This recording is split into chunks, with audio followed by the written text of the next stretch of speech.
So ఇప్పుడు మన cinema నీ వ్లాగ్స్ లో ప్రమోట్ చేయట్లేదా? ఆపేసాను సార్. ఇప్పుడు హీరోయిన్ కదా, ఇప్పుడు వ్లాగ్స్ చేయకూడదు ఇప్పుడు. Nice. Okay, so you enjoyed. చాలా. Are you excited for the release? Yeah, very much. Did you watch the film? లేదు సార్. డెఫినెట్ బేర్ మంటదని నా కాన్ఫిడెన్స్. అదే 12th night యూఆర్ వాచింగ్ కదా మన special show, premiere show, 12th night ఒక premiere show అంత parents తోనా? అయితే definite గా cry ఫెస్టే. నిన్న ట్రైలర్ చూసి స్టేజ్ ఎక్కి అంత ఎమోషనల్ అయిందంటే నువ్వు అసలు full cry pest. her mom's dream to make her an actress. చిన్నప్పటి నుంచి she's grooming. Mom also cry fest. See, yesterday తన స్పీచ్ ఏమి ఆర్టికులేటివ్ గా ఉండదు, but that's the best speech. You see the innocence comes across.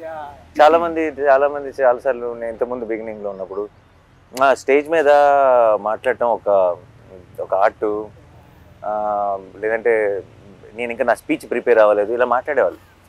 The moment you prepare for a speech it loses its magic కదా. నువ్వు prepare అవ్వకుండా నువ్వు తప్పులు చేస్తావు సార్, ఆ తప్పులు ఎంత అందంగా ఉంటాయి. నువ్వు ఇచ్చే ఎస్పెషలీ అండ్ అప్పుడప్పుడు పదాల కోసం ఎదుర్కొని, లేదంటే ఆ జెన్యూనిటీ, ఆ ఇన్నోసెన్స్ విచ్ కమ్స్ అక్రాస్. నిన్న రోషన్ మాట్లాడుతున్నప్పుడు కానీ తను మాట్లాడుతున్నప్పుడు కానీ, దర్శి అయితే ఎప్పుడు అంతే. దర్శి చూడు ఎప్పుడు ఒక స్ట్రక్చర్ ఉండదు.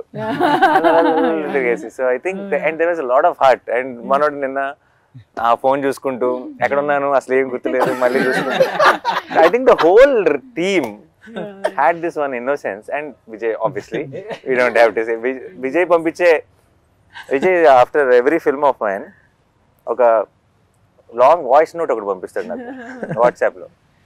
నాకు కూడా నేను 3-4 సార్లు అయిపోయింది అనుకుంటా. ఓహో లేదు ఇంకా ఇంకొంత ఉందని నాకు రియలైజ్ అవుతాను. మధ్యలో ఐ థింక్ అది ఆడియో నోట్ రికార్డ్ చేస్తూనే మధ్యలో ఐ థింక్ తన థాట్స్లోకి వెళ్ళి మళ్ళీ వస్తాడు.